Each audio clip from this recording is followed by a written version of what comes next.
Media recognition from Bloomberg, Reuters, recycling trade publications. Patented process for 100% recovery of critical metals, including cobalt, lithium, nickel, manganese, aluminum. American Manganese is focused on recycling lithium-ion batteries for electric vehicles. American Manganese trades on the TSX Venture, AMY, the US, AMYZF, and Frankfurt 2AM. For more information, visit AmericanManganeseInc.com or phone me, Larry Ray, at 778-574-4444. Welcome to the Goddard Report. Comments made on the Goddard Report and TalkDigitalNetwork.com are an expression of opinion only.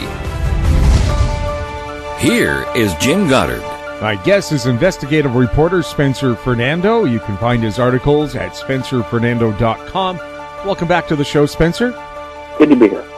Spencer, is there speculation Prime Minister Justin Trudeau might call an election this summer?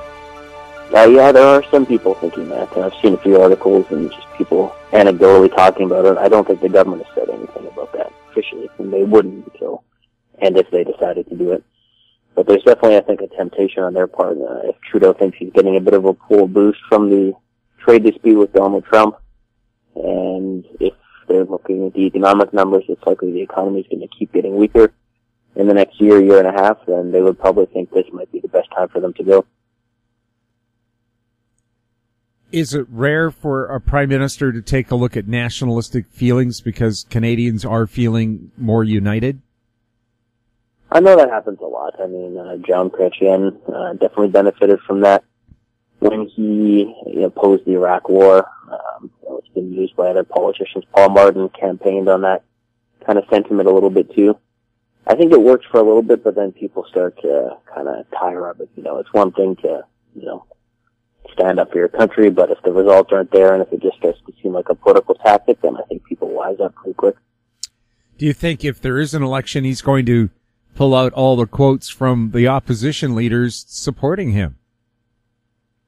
Yeah, I don't know. I mean, that's going to be a tough thing for him to do because he would have to, he can't look like he's trying to play games with, our relationship with the U.S. or with, trade disputes in order to benefit himself. I mean, part of the benefit he gets from having opposition leaders supporting him is that he's supposed to be somewhat nonpartisan. And if he starts acting like a partisan leader more so, then that's going to cause problems for him, especially in an election, because that's all partisanship. So he'd have to walk a fine line. I mean, it's one thing to be seen as standing up for your country, but if he looks like he's manipulating people and trying to use that to gain votes, then that could backfire on him. Would one of the reasons why he would call an election is that the NDP's leader doesn't have a seat in the House? It could be. I mean, the NDP looks like they're not doing too well under Jagmeet Singh. I mean, they did well in Ontario under Horwath, but Singh's numbers are still terrible. He only seems to be in the news whenever he's discussing some sort of sexual harassment scandal within his party, which isn't really a good thing for him to be associating himself with in the minds of people. So, I mean, that would be one thing to look at. But again, I think the economy plays into it. I think they're looking at the numbers. The economy's not looking too good, and it's not going to get any better, I don't think, in the next little while. So they may want to go now. Does Andrew Scheer have a lot of ammunition in the box to fire right now? I think the carbon tax is going to be a big issue. That's one that really divides Canadians. I think most people are really against it. I mean, in Ontario, Doug Ford campaigned very strongly against it and won a big majority. So I think that they would be looking at making it about the carbon tax. And then for sure, the fine line for him to go would be how can he criticize Trudeau on the economy and on trade issues, but not look like he's taking the side of the United States. So that would be his challenge. I think there's room to do it. I mean, there's other countries that have been negotiating with the U.S. that have had more success. And there's things Trudeau could have done to strengthen our economy relative to the U.S. that he hasn't done. So there's definitely room to go after him there. It just would have to be done carefully.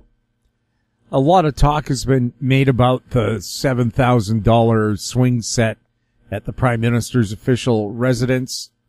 Did he pay for it? Who paid for them? And does $7,000 really matter in a scheme when a government handles billions?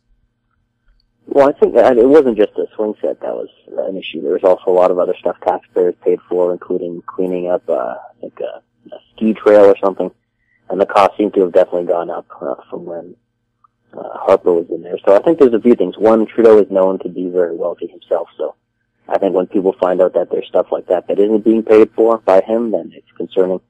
And it's also just like with the, the $8, $18 orange juice when the Conservatives were in power. I think certain things like that just shows kind of, a disrespect for taxpayers' money when it's just being thrown around that way. And, I think that's the challenge for him, is he's already seen as someone who kind of lives an elite lifestyle. And so when taxpayers are forced to pay for things, then people aren't happy about it. Yes, going back to his controversial Christmas holiday where he took the free trip from the Aga Khan, it turns out he didn't even meet the Aga Khan. No. And I mean, in the India trip, they paid $17,000, spent $17,000 of taxpayer money to, a chef from Canada to bring into India to cook for people. So you think they could have found a lot of good chefs, in India to cook Indian food, but apparently they wanted to spend $17,000 to bring someone from Canada over. So just little things like that shows kind of an attitude of arrogance. Now, there are things that are connected to the Prime Minister that maybe need to be done. The aircraft that he's flying in apparently is, it's old. It needs to be replaced, but it won't be for quite some time. You don't want to see the Prime Minister pile in because he's forced to use an old plane. Yeah, no, I have no problem with certain, like, security. Obviously, that should be taken care of, good transportation. I have no problem with that kind of stuff. But that's stuff that's not really related to any specific Prime Minister, right? That's, the Prime Minister should have a good plane, should have good security and all that. But when it goes beyond things like that, it looks like it's kind of, funding a more luxury lifestyle for his family. I think that's a different thing. We'll have more with Spencer Fernando right after the break. Arctic Star Exploration, operated by a team of proven mine finders, is focused on diamonds in Finland and the Northwest Territories of Canada. Work programs are underway in Finland and planned for Canada this summer. Arctic Star trades on the TSX Venture Exchange symbol ADD, on Frankfurt symbol 82A1, and the OTCQB symbol ASDZF. Please visit our website arcticstar.ca or call us at 604-689-1799. Cypress Development Corp's flagship lithium project is located just east of Albemarle's Silver Peak mine in the heart of Clayton Valley, Nevada. A 12-hole exploration drill program for lithium-enriched claystone on Cypress's 100% controlled properties is now underway. Cypress Development Corp trades on the TSX Venture Exchange symbol CYP, the pink CYDVF, and on Frankfurt C1Z1. For more information, please visit our website, cypressdevelopmentcorp.com. Welcome back. We're speaking with Spencer Fernando. Spencer, does free speech continue to be under attack under the Trudeau government? I think so. I think if you look at a lot of things, I mean, the way they told the social media companies that they had to crack down on so-called, fake news, or else they would start regulating. I mean, that's always concerning when the government's saying that they're going to decide what is real news and what isn't, and they're going to regulate to deal with it. That's not good. They've also talked about bringing back certain hate speech provisions, which, I mean, it sounds nice to oppose hate speech, but the problem is that everyone has a different definition of it. And if you notice on the left, they start to call basically any conservative idea hate speech. So how far would the government go in cracking down on that? So that's concerning. And then with the whole Canada summer jobs thing, where they took funding away from groups that wouldn't sign, Trudeau's values, thing. That definitely shows an attitude of, we're going to make people say certain things that we think are politically correct or acceptable, and they'll be stripped of money if they don't say those things. So all of that's pretty concerning. What kind of reaction has there been out there to the Trinity Western court ruling where the Christian college can't produce law students? Yeah, well, it's been a pretty divided reaction. I mean, kind of as you'd expect, but I think that's a tough issue. Because on the one hand, you can say, well, they are saying certain people or certain lifestyles not acceptable. On the other hand, shouldn't they be free to, have their own set of values and rules? And the issue there is that it doesn't necessarily interfere with the whole idea of producing lawyers. I mean, there's nothing, their rules aren't saying, it doesn't affect how good a lawyer someone could be, so. That is a tough issue. It was a pretty, 7-2 Supreme Court ruling, which definitely shows the Supreme Court is fairly on the left these days. So, it's interesting. What about, your reaction to the U.S. Supreme Court upholding President Trump's ban on certain Muslim nations? Yeah, I mean, I looked at it a little bit just today after it came out. It seems to make sense because the president does have, under their laws, the authority to control or to ban travel from certain countries. It's been used by Obama used it a fair amount of times. Other presidents have used it. The only issue there was whether they took into account his statements in the past about what he called a Muslim ban. And some were saying that because he said that, the policy was discriminatory. Others said that, well, the policy now doesn't only apply to Muslim countries, and so it can't be called a Muslim ban, which I think is realistic. If you're banning travel from many countries, and some of them are not Muslim majority countries, then it's not a Muslim ban. And the president does have the authority to do it, so it seems like it was a pretty logical ruling. Does it look like there are legitimate security concerns around it? I think that, yeah, if you look at certain countries, I mean, you've seen in Europe a lot of the problems they have, people. If you have a country that has a large proportion of people who are either have a radical Islamist ideology, and then it's a numbers game. It is unfortunate because the vast majority of people in that part of the world obviously are not terrorists, but you just need even a small percentage. And then if you have a lot of people coming to a country, as Europe and Germany especially has found out, and France as well, then unfortunately even a small percentage of tens of thousands or hundreds of thousands or millions of people, that's still going to be a lot of people who do pose a security risk. So it's a tough challenge. I mean, countries are trying to balance the idea of being open and inclusive of people, but also you can't just let everyone in from a dangerous part of the world and think nothing bad's going to happen. And countries do their first, I think, even above being inclusive, their most important job is to protect their citizens. I think in their own way, the U.S. is trying to do that. It's definitely been handled clumsily for sure, but I think in many ways they are trying to make their country more secure, that's what a government is supposed to be doing. What are you hearing about Italy's turning away of migrants from Africa? Yeah, I think Italy's just getting very tired of, and then other countries in Europe are getting tired of, really realizing their lack of national sovereignty under the European Union. The European Union gets to dictate where refugees go, how many people are taken in. And, they say they're still independent countries, but if you don't control your own borders, and if a bureaucrat in Brussels gets to tell you who you can and can't let in, then you're not really a country anymore. And I think, people in Italy voted for two political parties that formed a coalition. Those parties were very clear that they were pretty skeptical of the European Union, that they wanted control over their own borders and immigration, and they're doing what they said they would if they got elected, and they won. So I don't think people should be surprised. And I think that's one of the flaws of the European Union is that it's too centralized, and people, have their lives dictated by someone very far away from them. It doesn't look like it's working out too well. Could you see Italy deciding that the European Union's not working for them and do their version of Brexit? Yeah, I wouldn't be shocked if that happens. I know some of their coalition is already in favor of leaving the European Union. Not a critical mass at this point, but just like in the UK, you've got about 30-something% who want to leave, 35 maybe. It just takes one or two incidents to get that to around 50, hold a referendum, and then they could be out.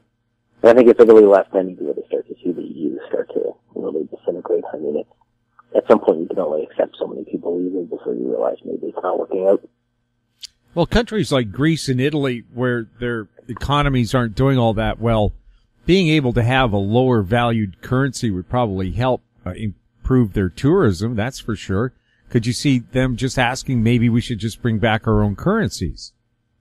Yeah, they could. I mean, the problem with the European Union is that the economies are so drastically different, but it also has no system of balancing that. I mean, if you look at the States, obviously their economies are different. They have one currency, but there's a federal system that balances some of those, economic issues out.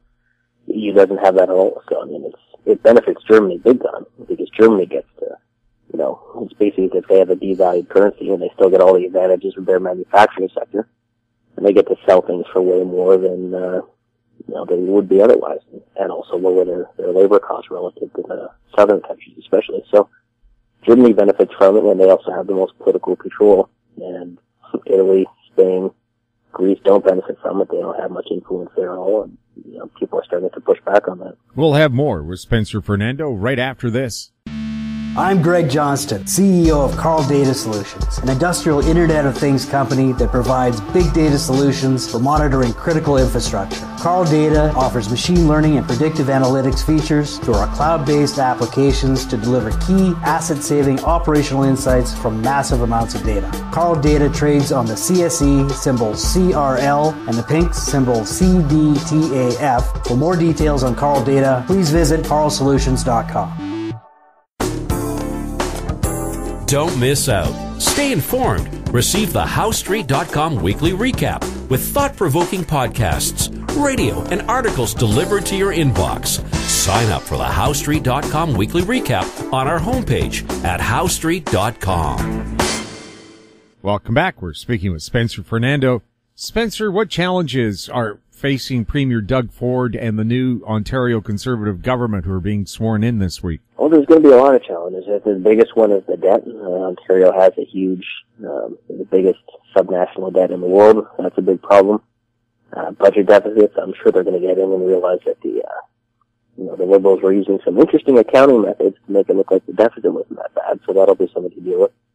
And then they're going to have the bureaucracy. I mean, that's like almost 2 decades of Liberal governments in there that have been filling the bureaucracy with, I'm sure, Liberal-minded people.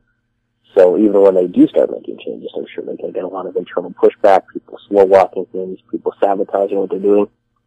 It's going to be tough. And then the media. I mean, the media is still totally against Doug Ford, and they tried to take him down in the campaign. Thankfully failed, but they're going to keep trying to take him down now that he's in office. So, yeah, they're going to have a lot of enemies to deal with. I think it's going to be pretty tough. Doug Ford is a huge opponent of the carbon tax. Some other provinces also against it. Do you see them finally refusing to collect it for the federal government? I think so, yeah. He said he's going to take them to court. Jason Kenney, if he wins, I think he probably will win. He said the same. Scott Moe in Saskatchewan, Premier Scott Moe said that they're fighting it already. Manitoba, pretty skeptical of it, kind of surrendered and gave in, but still not too pleased about it. So, yeah, there's a lot of backlash to it. I mean, you have Ontario, and then you have Alberta, and then you'll have Manitoba and Saskatchewan, all skeptical of the carbon tax you're talking about. And clearly a majority of the Canadian population. So at one point is the federal government saying, look, people don't want this thing, Is the issue of transfer payments going to be a big issue if there is a federal election? The Western provinces didn't get anything. Quebec got $11 billion. Yeah, I think it's at some point the country's going to have to confront really what is a very unequal system. I mean, Alberta is basically punished for, utilizing their resources. Quebec has banned fracking. They're not going to do much of that. But if you don't use your own resources to make more money, what claim do you have on the money made by other people? I mean, it's very hypocritical. You can't say, we're against development, but then we are glad to take the money from the provinces where they are developing resources. I mean, it's kind of got to be one or the other. If you don't want to develop things, that's fine. Every province can make their own choice, I guess. But that also means that you have to accept a lower standard of living. That's just how life works. And, Quebec gained a lot of leverage by constantly threatening separation, and that got them a system where they do get a lot of money. But I don't think people are really putting up with that the same way.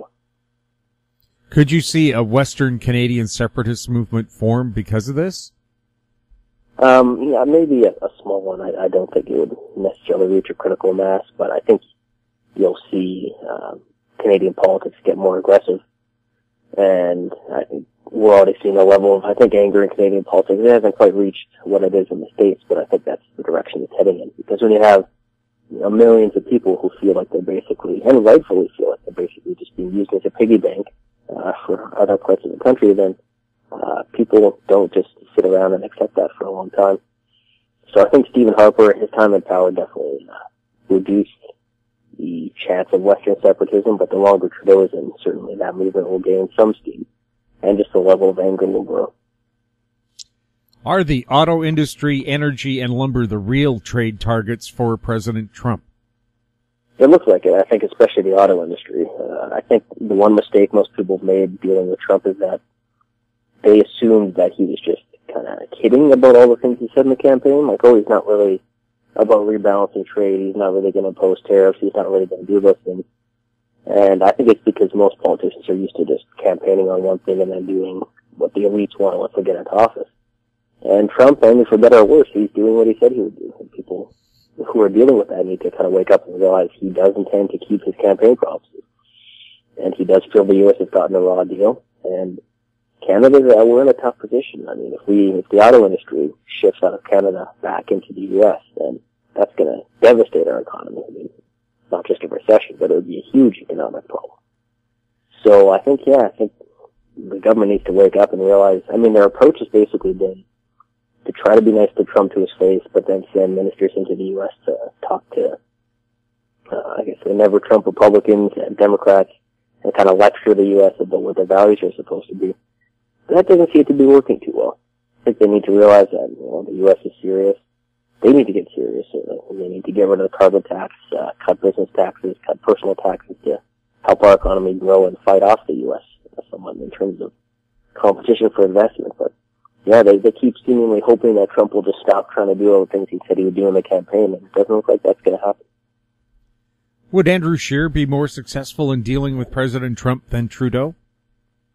I think he would be somewhat more successful just because he would he would get rid of the carbon tax, he would help businesses, he would, I think, lower taxes overall. So, no one can control what Trump does, not even his closest advisors, but what at least Scheer would do is, I think, make Canada more competitive and make it easier for us to attract jobs and investment, which would help cushion any blow from the trade fight with the U.S. So he might not be able to necessarily get a great deal from Trump, but he would certainly make Canada stronger internally and make it easier for us to deal with whatever happens with the U.S. Would Andrew Scheer cancel legalized marijuana? I don't think so. I think that they'd probably get so much blowback from the provinces who have spent so much time adjusting to it. It's also an issue. I mean, you look at the polls. It's kind of a tricky issue when you poll. People are concerned about legalization, but they also don't like it being criminalized. I think there's going to be a sense that the issue's been dealt with. There might be tweaks to the law, maybe tougher sentences or tougher rules, but I don't see Scheer totally going back and taking it away. Do you believe that one of the weapons against the rampant gang violence in the greater Vancouver area and Toronto is to make drugs legal? I think maybe there'll be some change on the margins in terms of marijuana, but, there've already been people, experts talking about how this is not going to get rid of the drug trade. It's not going to get rid of the gangs. It's tough. I think what you have to do is you have to crack down, obviously, on the international shipments. That's a big problem. Fentanyl, for example, most of it comes in from China, so you need to crack down on that. And in some cases, tougher sentences. A lot of the countries that have low gang violence have pretty ruthless sentences for criminals. So, we have open, porous borders, and we have weak sentences, and we don't crack down on, drugs coming in from other countries, then, of course, we're going to have a big gang problem. Countries like Colombia and Portugal, where they decriminalized all drugs, saw a very large drop in violent crime. Could that be the solution? I think you have to look at it different ways. One thing is not criminalizing people who have drug addictions. I think that's important. I think sending people to jail. Drugs are rampant in prison, so that doesn't fix that problem. And there is an aspect of it that should be treated as a health issue. But there are people, the thing is, if someone is dealing, selling marijuana, and then that's legal, then I think a lot of gangs would shift to a harder drug, or they'll shift to, human trafficking, or they'll shift to something else, guns, whatever. So at a certain point, you can't just legalize everything until there's no crime because it's legal. A more health approach to some drug use definitely could be helpful, but to just legalize everything, I think that'll fix it. I don't think that's going to work. Does Canada need to change some of its laws or invent laws that go after gang members? Because we don't have a RICO Act like the U.S. does, where it's illegal to belong to a criminal organization. Yeah, I think we need tougher laws overall in many ways. I mean, it's pretty embarrassing. We have like ISIS fighters in the country who are bragging to the media about how they executed people. And the government says, oh, we can't do anything about that. So if we can't even deal with people who, you know, went overseas, executed people, came back to Canada, bragged about it, one of them even saying they're still radicalized and getting even more aggressive, then how can we deal with gangs, right? So there's kind of this attitude I notice in a lot of people, like the people who run the country. You know, they've never really gone through much difficulty in their lives or never been around rough people. So they just assume everyone in the world is, you know, nice and kind and, oh, it's a nice, happy place and we just have to be nice to people and everything works out. And some people are just mean and ruthless and you have to be kind of mean and ruthless to deal with them. And a lot of people in power in Canada don't seem to understand that. Is consumer confidence falling in Canada? Yeah, it reached like a 3-year low. It's the lowest level since, I think, April 2015. And, I mean, there's a few reasons. One is, obviously, there's the ongoing kind of personal or household debt issues. People are looking at the trade issues as well. People are also saying the economy's slowing down. The perception of the number of people who say the economy's going to be weaker in 6 months has grown. And the number of people who think it's going to be stronger has shrunk. So a lot of things happening all at once. A lot of increasing pessimism. And again, I mean, you look at something like the carbon tax. I mean, it's slated to go up every single year. So when people start thinking they're going to be facing a tax increase year after year after year, that's not going to boost their willingness to spend money. Could the government counter that by saying we'll reduce taxes in other areas? They could, but I don't think people really trust it anymore. People, you know, were told the carbon tax would be revenue neutral. I think when most people hear that, they assume, you know, rightfully so, that means that if your carbon tax is $1,000 a year, then you're going to get a tax cut from the government of $1,000 a year. So it balances out, but what the government actually means is revenue neutral, is that the provinces will get the money. So they're taking money from you, giving it to some politicians, and they're shifting that to other politicians, so it's not really revenue neutral for individuals. And people, I think people are smart. They realize that governments often say, well, this tax is for this reason, and then we'll lower other taxes.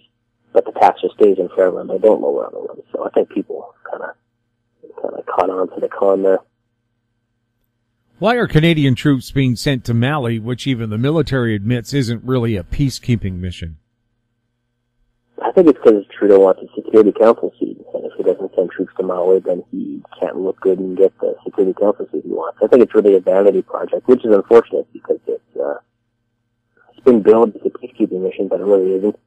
The General Jonathan Vance, I think, said that it's not a peacekeeping mission, it's a UN mission, but not a peacekeeping mission, that it's a lot messier than a normal peacekeeping mission. It's like a civil war. The country's in chaos, so there's no peace to keep at all. But Trudeau wants a Security Council seat and doesn't think he can get one if we don't send troops there. And there's no strategic interest for Canada whatsoever in that country, so I have no idea why anyone would think it makes sense to send people there, but I think Trudeau wants to get his international attention. Mali apparently has been one of the deadliest peacekeeping missions ever. Is he just putting Canadian lives at risk for no reason? I think so. I think it really is about, I think, he's definitely kind of a globalist type leader, right? So he thinks that, I think he cares more about international causes than he actually cares about Canada. He wants to look good and get attention. And putting troops on a so-called peacekeeping mission is a way to get attention and look like you're doing your part for the world, even though it's bad for Canada. So I think that's what's going on with him. Are the 250 personnel being sent there being given adequate defense weapons? According to Global Television's investigation, they don't have anything to counter drones, and every side has drones now. You can buy them, at your corner store. Well, yeah, that's the other thing that makes it so terrible, is that the government and the Conservatives before them, the Conservatives talked a good game in the military, but didn't really increase their funding nearly as much as they should have. First of all, it's bad enough to send troops to Mali, but it's even worse to have an underfunded military and then still send people. And again, most analysts would say that Canada really can't even defend our own country. We don't have enough planes, we don't have enough ships, don't have enough troops, don't have enough tanks, anything like that. So if we can't even protect our own country and equip our troops well, then how can we send them halfway around the world to Africa into a war zone? I think that makes sense. It's crazy. But that's what happens when the government's focused more on international causes than our own country. Is the Trudeau government doing a better job of looking after veterans than the Harper government did? I don't think so. I think they're maybe better at talking about it. But, Trudeau made a big promise during the campaign to bring back the lifelong veterans pension. And, that should have been easy to do because, years ago it was a certain way, then it was changed. All parties agreed on the change, and the change is hated by most veterans. So all you had to do was just change it back, adjust for inflation, and reinstate it. I mean, that should have taken a day. Just give an order, reinstate it, adjust for inflation, and it's fixed. But instead they came up with a system that gives less money to most veterans than the old one. And then Trudeau, he was asked about some of those things and said veterans are asking for more than we can afford to give, yet he always finds money for other things. So, yeah, I don't think he's done a better job. Better at talking about it for sure, better at the PR around it, but not better at actually doing anything. Is the Canadian government still having trouble recruiting people for the military? Oh, man, big problems. It's weird. They said they made some arbitrary statement like that they wanted 25% of people in the military to be women, which, it's just strange to come up with a random number. It's always been far tougher to get women to join the military than men. I mean, many women do join and serve well, and that's good, but to just arbitrarily say that you need a certain percentage of people makes no sense. And again, it's like the military shouldn't be about gender. It should be about finding the best people for the job, right? But, why would people want to join the military when they're constantly hearing how underfunded it is and how veterans get screwed over if they're injured and need help? What's the incentive to join? I don't see why. People would think, and you have to treat people well when they serve your country and get injured, and you have to take care of them, even for the rest of their lives if that's what they need. So if the government's not willing to do that, then it's pretty tough to tell people to go and take that risk. What's your opinion of the supposed $1.8 billion class action suit against the RCMP for systemic harassment against its personnel? I haven't looked into that one too much. I have read some of the issues around it. That is a lot of money. That's where it gets tough. And without knowing the details of what actually happened, not really too much I could say about the RCMP, but, it's a fine line because organizations like that, they have to deal with the worst of the worst in the country. So there does need to be a certain ruthlessness and toughness and even harshness sometimes. So to some people that looks like that's just how the organization is supposed to function. For other people it looks like bullying. If there's issues of sexual harassment, then obviously that's a different case and that needs to be dealt with. But it's a fine line, just like with things like the military. There is a certain, what's the idea? Like you kind of break people down to build them back up again. That kind of looks like bullying to some people, but it also looks like making people tougher. So, again, without knowing the details, if there are criminal acts or people treated totally unfairly, then that's obviously not good. But there is sometimes a fine line between, supervisors bullying people and, toughening people up. So we'll have to see where that ends up. Why did Canada's summer jobs funding go to groups connected to the anti-Semitic Al-Quds Day rally, even as Trudeau cuts funding off for other groups? Yeah, it seems a funny trend with Trudeau where he seems to, whenever, if there's a Christian group that opposes, say, abortion, for example, he's quick to say that's unacceptable and that's un-Canadian and take their money away. But when an Islamic group, has their leader preaching hate or saying Israel should be eradicated, it seems like they still get funding. And that's happened a few times. So Trudeau seems to have a double standard where, he cracks down on Christian groups that he doesn't like, but with Islam just gets a free pass. And it seems like that's what happened with the summer jobs. The Al-Quds Day protest itself, the whole idea of that is that, Israel should be wiped out and the whole thing should be a Palestinian state. So the event itself is based on, I think, a hateful ideology. And Doug Ford, to his credit, has actually said that it shouldn't be allowed on any federal or provincial property, shouldn't get any support, and politicians should speak out against it. So he's done a good job dealing with that, but Trudeau, it seems, gives them money instead. CSIS says it's going to start surveying radical right-wing groups again because they seem to have dropped the ball on that area. Your opinion on that? Well, I think any group that seems like a threat should definitely be looked into. Terrorism, whether it's Islamic terrorism or whatever, needs to be looked into. The only thing that would worry me about that is there was a report, I think about a month or so ago, where the security agencies had looked into the biggest threats, still said radical Islam should be one of the biggest, and actually didn't seem super concerned about, so-called right-wing extremism.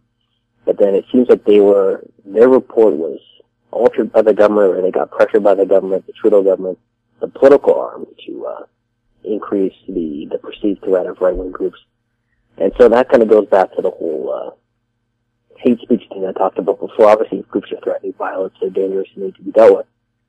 But there's kind of a feeling that the Trudeau Liberals are looking for anything they can find to say that conservatives are hateful and dangerous, and almost make being a conservative seem extreme and unacceptable in our country. So I think you have to be wary of the government using that in a political way.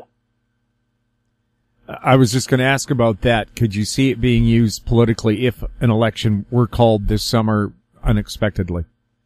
Well, certainly. I mean, you look at the way issues are framed, not just by the government, but also in much of the media, where you look at polls and the majority of Canadians say that they want a tougher approach at the border.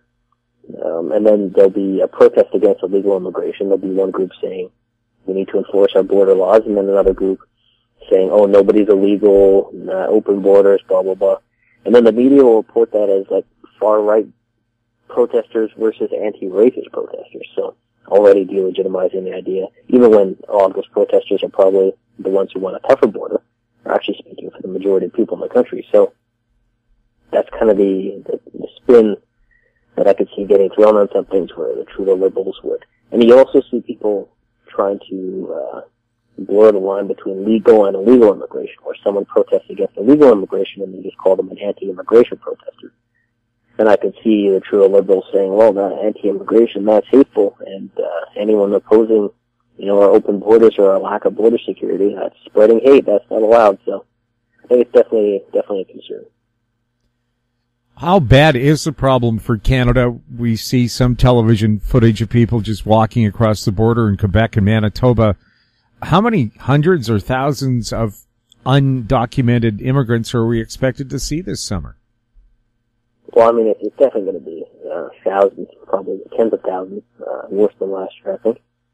And, I mean, the reason is that the government has shown no willingness to actually get tough. I mean, only a tiny fraction of people who've crossed illegally have been removed from the country. People are getting, whether it's welfare payments, their kids are being sent to school, they're getting work permits, and they're jumping ahead. I mean, there's people who are waiting to come into Canada legally, and they're still stuck in line. So, they're getting screwed over, taxpayers are getting screwed over, and all the benefits so far is going to people who cross illegally. So, and people around the world are not dumb. I mean, they look at this and they say, okay, well, if you get into Canada, then you're home free anyway. So people are going to keep trying. Well, several years ago on the West Coast, we had people showing up in shipping containers. Could the West Coast see another wave of that? Yeah, I mean, especially in today's world where information travels so quickly. Word, I mean, it's already spread and will keep spreading.